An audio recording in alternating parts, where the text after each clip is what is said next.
नमस्कार. आज आपण आलो आहोत नवरात्रीच्या 10व्या दिवसावर. 9 दिवस देवीच्या विविध रूपांची पूजा करून आपण तिच्या संपूर्ण, एकत्रित आणि सर्वशक्तिमान रूपाला वंदन करतो. हा दिवस म्हणजे नवरात्रीचे सार आहे. 10व्या दिवशी माँ दुर्गा संपूर्ण रूपात पूजली जाते.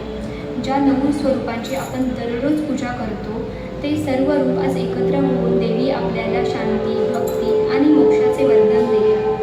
हा दिवस आपल्याला आठवण करून देतो की भक्ती, श्रद्धा आणि संयमाने केलेली साधना शेवटी फळाला येते. आजचा शुभ रंग आहे जांभळा. जांभळा रंग म्हणजे आध्यात्मिक शक्ती, आध्यात्मिक दृढता आणि ज्ञान यांचे प्रतीक. हा रंग घालणं म्हणजे स्वतःला अधिक उन्नत आणि सकारात्मक ऊर्जेशी जोडणं. म्हणून भक्त आजच्या दिवशी जांभळ्या रंगाचे कपडे परिधान करतात आणि देवीला जांभळी फुले, विशेषतः अपराजिता आणि कमळ अर्पण करतात.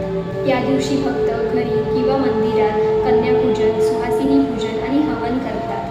काही ठिकाणी अखंड ज्योत प्रज्वलित केली जाते, तर काही ठिकाणी सामूहिक कीर्तन, भजन, गरबा, दांडिया यांसारख्या सांस्कृतिक कार्यक्रमांची वातावरण रंगून जाते. या दिवसाला दुर्गा विसर्जन दिन देखील असेही म्हटले जाते, कारण उद्याच्या विजयादशमीला देवीला निरोप दिला जातो.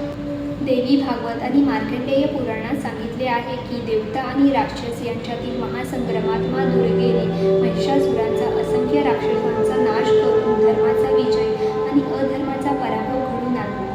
हा 10वा दिवस म्हणजे त्या विजयाचे प्रतीक आहे. हा दिवस आपल्याला शिकवतो की जीवनात कितीही अंधार, संकटे, अडचणी आल्या तरी शेवटी सत्य, धर्म आणि श्रद्धेचाच विजय होतो.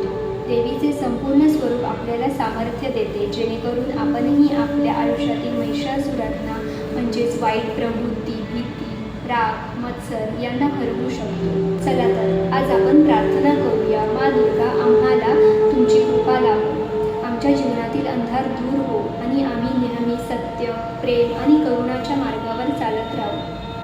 हा दिवस म्हणजे फक्त नवरात्रीचा शेवटचा दिवस नाही, तर उद्याच्या विजयादशमीच्या